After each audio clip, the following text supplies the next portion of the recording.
Item 17.3, Notice of Motion, Offshore Wind Farm Proposal. Hi, Daniel. Thank you, Mr. Mayor. 5 minutes, and No then problem. if you stay there, we'll have some questions down For here. sure. Thank you. Well, thank you, Mr. Mayor and councillors. I'd like to thank you for the opportunity to speak, and I would like to commend Councillor Brown for his notice of motion. It is important. Yes, it's dangerous, but I will commend him. It is important that we as a community stay on the front foot when it comes to this proposed offshore wind power station zoning and development, and this motion does so decisively. This is the largest single development Kiama and its neighbours have ever seen, and if allowed, it will be the end of this pristine environment as we know it. Unless clear and decisive opposition is maintained, hundreds of turbines, taller than Sydney's Centre Point Tower, will frame our coastline. It will be an industrial-scale, for-profit monstrosity that will be a permanent scar on this pristine coastline and the coast, the Kiama coast. There is no question that it will affect tourism, the natural habitats of birds and whales and other sea life, the pristine nature of our beaches and coast, and the well-being of those who live here.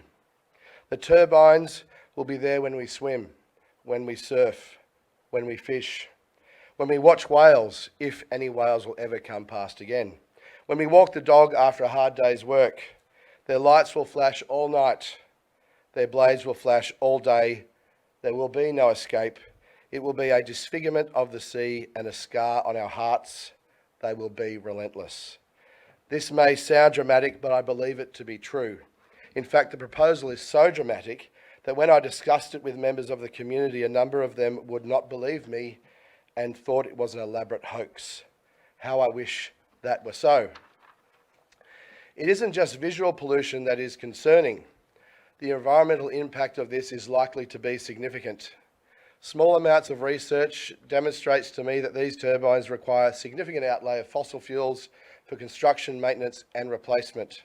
Entire ships are needed to maintain them. The likelihood of environmental disaster from failed turbines and floating platforms during our major storm periods could be potentially devastating.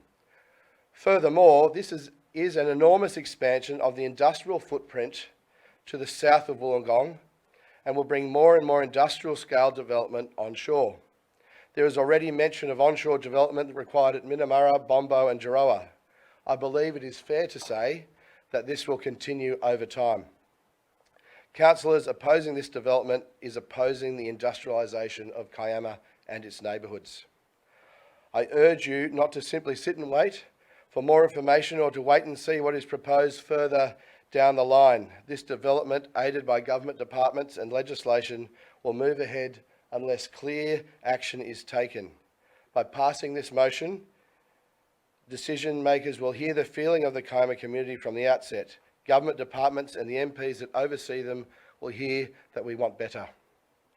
It will also enable Council to have a clear and decisive voice if and when any community consultation or media inquiries occur. It will enable Council-linked organisations to speak strongly in defence of our home. I started a petition against this and with minimal effort have gained, I think as I got to the podium, 600 signatures in about 2 weeks. There is significant community concern. This is not about climate change or renewable energy as a whole. Supporting this motion does not make you a climate change denier. All environmentally sound power generation is worth considering, but let's not destroy paradise while attempting to save it. For councillors, you and I know that when you cross the Minamurra River heading south, you've entered paradise. As someone who has called Kiama home for over a decade, and before that Culburra Beach since birth, I feel that in my bones. It falls to us to defend this paradise at every turn, and this is the biggest industrial threat it has ever had. Please do what is best and pass this motion. Thank you. Thank you. Are there any questions? Councillor Brown? Thanks, Mr. Mayor. Thank you, Daniel, for that very sobering presentation. I wasn't yet aware that there would be lights on top of these 100-odd turbines. So my question's in two parts. Number one is, are you aware of any other mass-produced floating turbine structure that is proposed here? Because I've seen a lot of areas where the turbines are actually fixed to the ocean ground, not each one floating with full wires off it. So are you aware of that, and in the way that lights will move and distract people? Secondly, could you just for the record state how people can sign up to this petition? Sure, I'll answer the second question first, if that's okay. You can sign up to the petition via change.org. The actual address, I believe, I should have it printed, is Save the South Coast, something like that. I put it up on various Facebook pages, but as I said, it's just the beginning of a campaign to get people to be aware of this. I think a lot of us were taken by surprise. It's a shock to me to hear that councils both here in the Shoalhaven and elsewhere know nothing more than I do, and I'm just going off a few media reports and a bit of sleuthing on the internet. I attended the meeting up here in the pavilion, and I think the company there was shocked at the opposition they felt, but they don't seem to be particularly worried about it in their online webinar. To answer your first question, I'm not no expert in wind turbines and offshore power production. I'm aware in Gippsland they very quickly move forward and they're fixed. I have heard that there are examples of floating turbines in the North Seas of Europe. There's not much of a beach culture up there, so I suppose they don't really mind having turbines floating around. So I don't know those details, but I think it's a problem that we need to know about them. If they're going to be huge, these are huge, as I said, bigger than the Centrepoint Tower, and there's not just one of them, there's hundreds of them floating offshore. We need to know, and we need to know now, and I'm not happy to just sit back and wait for the next round of community consultation, or whatever that means. I think we as a community need to be well aware of what it is, because to me it sounds like we're being taken for mugs. Just whack it down there. There's not as many people down there, and that's all I can get as an answer. Does that answer your question, Councillor? Thank you. Thank you, Councillor Croxford. Thanks, Mayor. Daniel, thank you. It's a very well structured and well argued presentation. When you first got wind of this and you saw that council were providing the pavilion, albeit on a higher basis, to help this proponent propose or to make this proposition, did you automatically draw a linkage that council was involved with this process, or did you just think that, nah, it's a venue and they've just hired it? Or do you think it was, and more importantly, do you think it was an important use of a council asset, or do you think that council should be more selective in who they choose to use to promote these sorts of things? You may be aware that I too have put forward a notice of motion to refuse these sort of applicants the right to scaremonger and grandstand in such a way into the future. That's a very interesting question, Councillor. Yes, initially I thought there was a proper community meeting being held, hosted by the company. They go by a variety of names. That the council would be involved, and it would be in the pavilion proper, and there'd be hundreds of people there possibly. But I turned up, and it was quite a different story. We turned it into a community meeting anyway. But a lot of people were lost, didn't even get into the room because it was one of the downstairs rooms. But there was a sense, unfortunately, that maybe this is a formal presentation where members of the community will have a right to ask questions and talk to local councillors and various decision-making people. It wasn't. It was a bit of a meet and greet, have a wander around and talk to people. I do commend the company for putting something on. There's a lot of other companies who haven't even said boo. But yes, I commend your notion that having kind of cowboys coming in and trying to whether intentionally or not, use the council venue as a kind of a cover for council support or some kind of ingrained community support for this thing is a concern, and I think they should be scrutinised much more heavily. Yes. Councillor Rice. Thanks, Mr. Mayor. Thanks, Daniel, for expressing your views very passionately there. You already answered my first question, because my first question was, were you the person who spoke up at the presentation? And, I was one of many, yes. but you alluded to having the change.org petition already there at the time. So, okay, so that was you standing over to the right-hand side of the room. But my next question refers to your comment that we're being taken for mugs. And it's really interesting to me why the Newcastle area and the Illawarra were chosen as the two offshore wind areas to be proposed. So what's your thinking about why those two areas are being proposed for wind rather than Greater Sydney? I've got maybe two answers to that. I'm glad I didn't see you there, but I'm glad you're at that meeting. It was a very strong showing of people who weren't happy. Look, I suppose I have no answer from the people I've spoken to, so this is only my own opinion or my own gleaning, but Newcastle and Wollongong, they're industrial towns. They have ports. We might be talking also about other things like military establishments moving there. I don't know exactly, but we do have a sense. I do have a sense that we don't want it to get in the way of the enjoyment of the beach for people in Manly or Bondi or even the national park, and I wouldn't recommend putting it off there either. But there's a sense that we'll just shovel it to these already industrialised coastlines, and they can deal with it. Now, there is a certain sense that makes sense because there is industrial footprint already. But to take your question a little bit further, you cross the Minamar River, you're not in an industrial area, you're in a pristine environment. There's perhaps a very few leftovers of some industrial activity in Kiama that are being wound down. The further south you go, the more pristine it is, but why it's been moved from offshore of Wollongong to down here, nobody can give me an answer. The question was asked on the webinar, it was a very vague answer.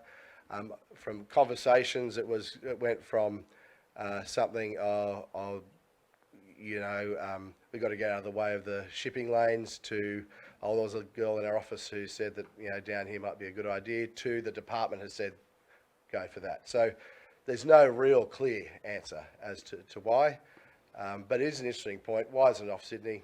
Why are they picking these kind of regional areas to dump these things? I was interested in your answer. I was thinking the difference in electorates in the two. Well, yes, as well. Greater Sydney plus north or south. Well, it is right. Bang on. There's right on the border of an electorate. Yeah, federal and state electorates. Yeah. Thank you, Councillor Steele. Yeah. Daniel, how far east are these going to be? Out to sea? Yeah. I think some of them are very close, about 15 kilometres out to sea. Off Cobbara Beach is the closest. And within 20 kilometres from Kiama. You can look it up on their website. There's an excellent, what they've done is it's excellent. They put a visual simulation. I'm happy to share it with anybody, where you can click at parts of the map of the south coast, and they have an image from certain spots, and you can see the wind turbines. And you can also turn it on to daytime and nighttime. And so you turn on the nighttime, and it looks like Christmas lights forever for 50 So what's years. the contact there?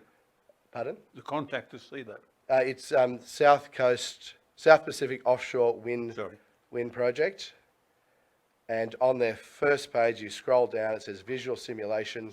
South Pacific? South Pacific Offshore Wind Project. Okay. If you Google that. I should have come armed with all these addresses, but... and then you click through those links and you'll find the visual simulation. People have found it hard to bring up the visual simulation, but once you get it, you'll see what the company itself is saying is going to be offshore. Thank you very much. Yeah. And congratulations on what you're doing, because Thank you. I don't know, I Councillor didn't know Steele, anything can you- about it. Can you turn your Sorry, mate. light off? There's other people who need to speak. Thank you, And that's Councillor. Councillor Brent Kemalang. Thank you, Mayor. Thank you, Daniel. That was a pretty convincing and strong presentation, and I've got lots of questions too, and was very surprised to hear about it this way. I am wondering, because you did speak with some authority, and it's good to understand your professional background, and where you're coming from with that. Not that I disagree with you, because I have some of the same concern, but I just wonder what area of expertise you have. I'm a school teacher, so I always speak with authority, councillor. I have no authority other than being a concerned resident who's done a bit of research and kept my eye on this project. I suppose I'm as well connected as other people to ask good questions when I can, but mainly it's following the news, following online what I can find out, turning up to that meeting and afterwards being in discussion with the company, being in discussion with local politicians. But that's it.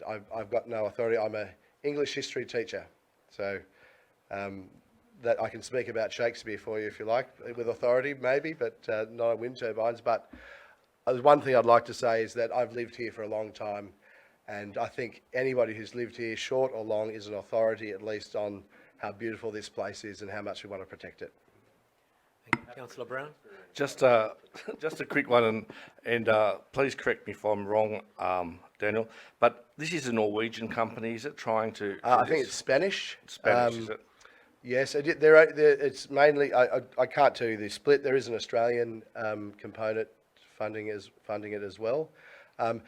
This isn't the only company, but this is the only one that's really out and talking to the community and revealing itself. There are others as well snooping around. This company, has it not already received a large government subsidy to start this work? It may or may not. I haven't asked that question. It's possible. You may know. So it's my understanding it's already received $20 million. Well, that makes sense. Yeah. Now that's $20 million without us even knowing what they're planning. Okay, look, that seems like it. I've just got one question. Do you know, is the lease area that they've got, who owns that and who is leasing it to them? And is it designated as an energy producing area? No, it hasn't been designated yet, it's slated. The area is slated to be zoned. There will be, I suppose, a process. It's Commonwealth. Mainly Commonwealth. There is also a state border. I haven't gone around and checked every single spot, so it's yet to be zoned. Okay, so as yet they can't do anything in the area until it is zoned, or if it is zoned, to have wind turbines there. There's also a similar kind of legislation for state, but as I suspected, as Councillor Brown's mentioned, and as commentary I've heard here and there in discussion with the company, I'm afraid it's a fait accompli, and decisions are already being made behind closed doors. These companies are very, very good at lobbying. They've been lobbying for a long time. There's an energy crisis, and they're ready to strike. So that's why I'm commending this motion now, because if we wait, we might find that it's a 12-day window to make submissions, in the middle of January holiday period or something like that, which has been intimated. So All right. there we are. Thank you very much, Daniel. 60. I think they recently did one in Bass Strait for 60 days, I think. I'm sorry, we're having a chat amongst ourselves here. Yes. Daniel, thank you very much for your impassioned presentation. Thank you, councillors. And with that concludes our public access for this week, for tomorrow's meeting. And I thank you all for coming, and it's good to see that, and I will, Vivian, give you a call tomorrow.